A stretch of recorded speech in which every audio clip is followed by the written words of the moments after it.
IDF spokesman Lieutenant Colonel Jonathan Conricus joins us now from Tel Aviv. Colonel, thanks very much. I want to ask you about what's taking place right now with the Al Shifa Hospital. What can you tell us about what's being done to make sure some of these innocent civilians can get out of there, the babies that have been talked about and so on? What is going on there with this hospital? What can you share? Hi, Jim. Thank you for having me. We are on day 36 of the war, and 239 Israeli hostages are still being held in Gaza. Regarding the hospital, we are in contact with local authorities in Gaza, with the manager and others, and assisting them and informing them where they can go in order to evacuate from the area. And we are also trying to coordinate the safe removal and transport of the remaining patients that are still inside the hospital. I want to emphasize, we haven't struck the hospital, and we are not surrounding it or applying any pressure on it. We have troops in the vicinity, but we have not been engaging with the hospital or any parts of it. And so I guess maybe you can help us clear this up. Why is it that the health ministry there claims that the hospital is completely surrounded? We've also heard from a spokesperson from the Israeli military, I guess one of your counterparts, that a wing of that hospital is still open for people to safely evacuate. Help us sort that out. What's going on? Yeah, indeed. And that is what we've told the Palestinians as well, that the eastern wing is open, and that all of the people that are there, the displaced persons that have been seeking shelter, as well as others who are in the compound, can move safely, and we have instructed them even by the names of streets and locations where they should go when we will do the next humanitarian window. As you know, we've been doing that for the last 5 days in various locations in the Gaza Strip, where we've been stopping our fire, calling Palestinians and telling them to evacuate. The main road is Salah ad-Din, the main thoroughfare of the Gaza Strip, but then also Al Rashid Street, the coastal road. We've opened that up as well during select hours of the day, daytime hours, which allows Palestinians to move and to go to relative safety in the south, again, under our commitment not to strike civilians and out of a respect for the sanctity of human life, which is much more than what Hamas is doing at this time. And so what can you tell us about these reports that we're seeing about tanks surrounding the hospital? Is that happening? And are you conducting an operation in that area? I know you've said in the past, Colonel, that you don't target hospitals and that sort of thing, but you've also said, and others have said with the IDF, that sometimes the hospitals and these kinds of civilian facilities are used by Hamas for their operations. And so is there an IDF operation going on in that area to find them in and around that facility, that hospital? Yeah, our troops are definitely nearby. We have troops that have approached that area from various locations.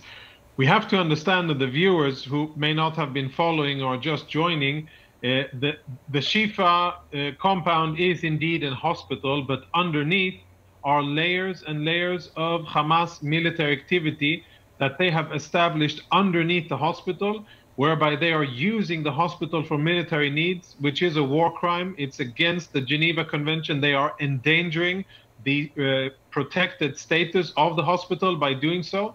And what we have done, first and foremost, is to inform the Palestinians and also the world that we know that Hamas is using the hospital for military purposes. We know that it is full of Hamas combatants that are seeking shelter and trying to hide away from our forces underneath the hospital. That is also one of the reasons why we are trying to evacuate it, because we don't want Hamas to continue to use these people as their human shields in the future. I mean, that sounds like a very difficult and complicated operation that you're trying to undertake then. What happens to the hospital at the end of all of this? Does the IDF seek to control it, take it over? I mean, if you have to get at Hamas terrorists who are hiding inside tunnels underneath the hospital, one would think at some point you have to take over the hospital or take over the area around that hospital. Is that something that you're seeking to do? Well, I agree with you totally that it is a very complex situation and one that we would rather not find ourselves in. But ever since October the 7th, we are in this situation where we have to fight inside Gaza, and we have to strike Hamas wherever they are hiding, underneath civilians, in their tunnels, and also underneath hospitals. And our aim is to dismantle all of Hamas military infrastructure. And Hamas has embedded a significant portion of their military capabilities, specifically under Shifa. And it is our aim to dismantle all of their military capabilities. I cannot go into further details about what, when, and where will be done. I can say that it would be best for everybody involved, including those who will need the hospital the day after the war, for Hamas to come out of their hidings and stop abusing civilian infrastructure for military purposes. If they don't, of course, we will have to respond accordingly and implement our military plans. And Colonel, I'm sure you saw this, that the Secretary of State, Tony Blinken, and of course he's a part of the Biden administration, and they've been very supportive of the Israeli government, of the IDF throughout all of this. But the Secretary of State did say in the last day or so that there have been too many Palestinians killed in the Israeli operation in Gaza. What's the response to that? Well, I agree that there are many people that have been killed, and I am sad about civilians that have nothing to do with fighting, who are killed or wounded or displaced by fighting. That is not our goal. And I think that the Israeli government and the military has been very clear and forthcoming that we are not fighting against the civilians. We try to do everything we can to get them out of the battlefield so that we can focus on fighting Hamas. And I think that the government and the military, and we're talking, at the military level, we're communicating with our military counterparts. We're not only telling them what we're doing, we're showing them what we are doing and what Hamas is doing, their violations, and how they are using the civilians as human shields. And we are showing what we are doing, the measures that we are implementing in order to minimize the damage to civilians. I definitely hope that these numbers can calm down, and what we're achieving is basically we're emptying northern Gaza of civilians temporarily, exactly in order to minimize and lower the amount of civilian casualties. That is our aim, because we seek that operational freedom to be able to go after Hamas. And Hamas is under pressure. They're under pressure now. They're indicating that they're under pressure. There have been reports of them shooting at evacuees and all kinds of efforts by Hamas to stop evacuations in various locations. We understand that they're under pressure because they want these civilian casualties. But, Colonel, to that point, because of the difficulty in dealing with these humanitarian pauses and opening them up and opening up these corridors and so on, the President of the United States, President Biden, did say in just the last couple of days that he thinks that these pauses need to be longer. Are you open to that? Longer pauses? Yeah, already on the ground, these pauses, they have an effect on our combat rhythm and the ability to conduct our missions, because when you apply pressure on your enemy, you want that pressure to be relentless. And the fact that we stop during many hours of the day has a price for us, a combat price.